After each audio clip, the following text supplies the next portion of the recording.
Hello everyone, my name is Chloe and today I am here with a brand new video. Welcome to Brunette Bibliophile, where I post bookish videos and writing content.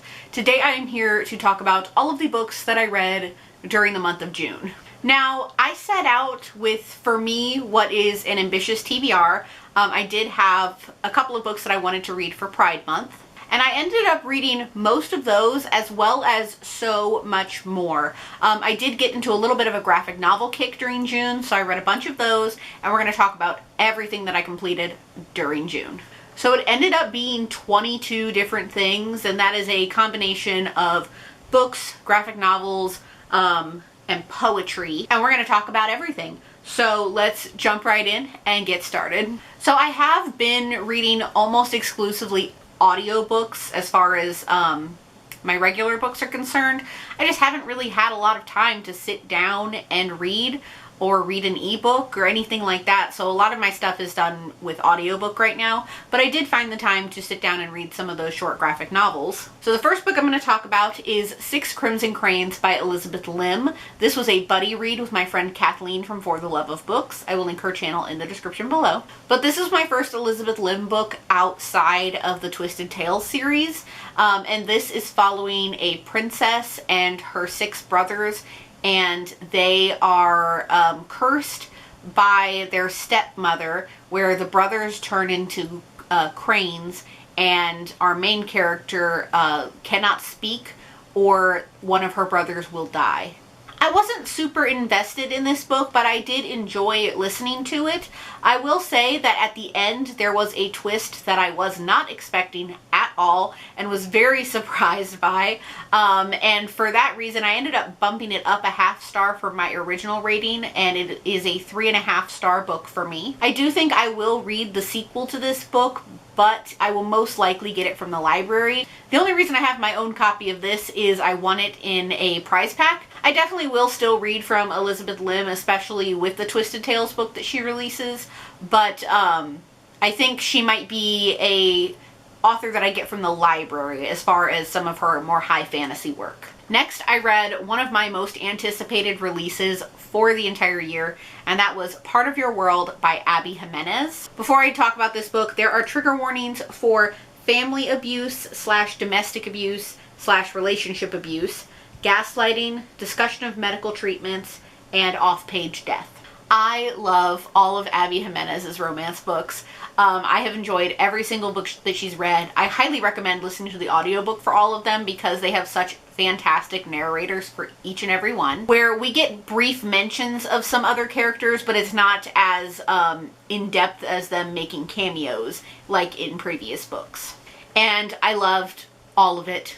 I gave it 5 stars. I am so excited for more Abby Jimenez books. Next, I read Pumpkin by Julie Murphy. This is following Waylon, who he is openly gay in his small Texas town, and one day he films a fake audition clip for a TV show that is essentially RuPaul's Drag Race of this world. He films a fake audition clip and it accidentally gets leaked to the entire school, and he is nominated as a joke for prom queen. It is connected to the other Dumplin' books, but I believe you can read it on its own.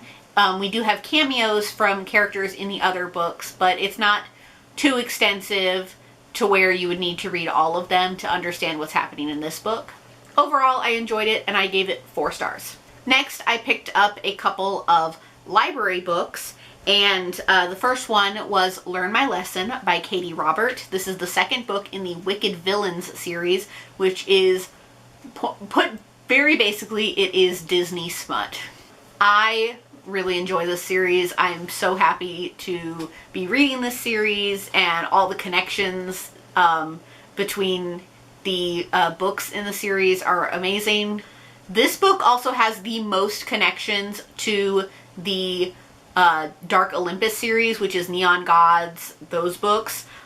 So I definitely recommend, if you're going to read this series, read Neon Gods before you read Learn My Lesson, because there are so many connections that are put together, and I am going to be reading a short story that also connects the two together very interesting. I love the world that Katie Roberts has built between two completely separate series. I give this one 5 stars. I am so excited to read more Katie Roberts books and to finish this series and to continue on with the Dark Olympus series. The next book I read from the library, another anticipated release of the year, and it was 4 Aunties and a Wedding by Jessie Q. Santanto. This is the sequel to Dial A for Aunties, and of course there were just as many shenanigans in this book as there were in the previous book. I also highly recommend the audiobook for this one as well. The narrator does such a good job of every single character. So for this one, I gave it 4 stars. Definitely recommend the audiobook. Now here is kind of where my graphic novel kick started.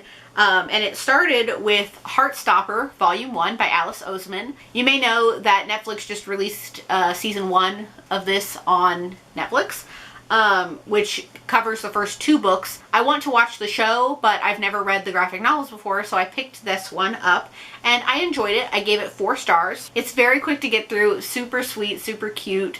And I believe there's 4 volumes out. So this month I read Volume 1, and then I also picked up Volume 2 a little later on. Both of those I gave 4 stars. Currently I am reading book 3, but I haven't finished it yet. Kind of going back to Olympic Gods, I read Lore Olympus, Volume 1 by Rachel Smith, and I may have hyped this one up in my head a bit too much. It's currently a 3-star. I am still going to read Volume 2, but that may be the one that determines whether I continue on with the series or not. It was just a little confusing. So Volume 2 will decide whether I keep going or stop reading at this point. Next, I read Here's to Us by Becky Albertalli and Adam Silvera. This is the sequel to What If It's Us. We're following the same characters 2 years later. A lot happens with our characters from where they were in the first book to where they are now. They've all grown up a little bit more. They've faced different challenges. They're in new relationships. There's so much that happens with our characters, and I was very satisfied with the ending of this book. The ending just had me really happy, and overall I enjoyed it, and I give it 4 stars. So happy that I finally got to read this. Next I read the entire series of Alex and Ada, which was volumes 1 through 3. I've actually read volume 1 of Alex and Ada before a couple of years ago, but I never finished the series, so I decided to do a reread of the first one and then read the sequels. This is a sci-fi futuristic graphic novel about Alex and Ada. Ada is an android, and Alex makes it to where she is sentient, which is illegal in this world. I really enjoyed the series, although I did find some aspects of Volume 3 to be a little far out for me, in the sense where we follow characters across 25 years, but I can't really say why because of spoilers. So if you read Alex and Ada, you'll understand why. I kind of wish it was a little different there, but overall, I enjoyed the 3 volumes, and I gave the collection as a whole 4 stars. The next graphic novel series I'm going to talk about is Giant Days. It's kind of spread out throughout the month. I read Giant Days Volume 1 through 4, and these are following characters who are roommates in college. They're in their first semester, and it's kind of all over the place and wild, but I really enjoy it. Would I say it's realistic? No. It's also set in the UK, I believe, so it's a little different from American college, but overall, I am interested in it. I enjoyed the antics, and I'm going to keep going with the series. I have another 10 volumes to get through, but I'm really enjoying it so far. I think each volume I rated 4 stars. Keeping on with the graphic novel kick, I read Sheets, and then its sequel, Delicates, by Brenna Thumler. These would be great to read around Halloween time because they do kind of follow ghosts a little bit, but in like a fun middle grade way. I don't really have too much to say about this. I only ended up picking up Sheets because I'd seen it going around on BookTube a few years ago, and I saw it on the shelf at the library and thought I would give it a shot. I gave each of these graphic novels 3 stars. Next, I read Mooncakes, and this is by Suzanne Walker. Another one that I had seen going around on BookTube between last year and the year before. Great Halloween vibes. This would be perfect for Halloween. One of the main characters is a witch. The other one is a werewolf. And it is like a little rom-com Halloween witchy vibes. And I really enjoyed it. I gave that one 4 stars. I don't have too much to say about all these graphic novels, which is why I'm going through them pretty quickly. The next one that I read was another one that I just saw on the shelf and decided to pick it up, and it's called Battle Royale by Liesl Adams. This is 2 teens who are invited to be on a baking competition show that started up, and they're trying to win scholarship money. A little unrealistic, but fun to read, and I gave it 4 stars.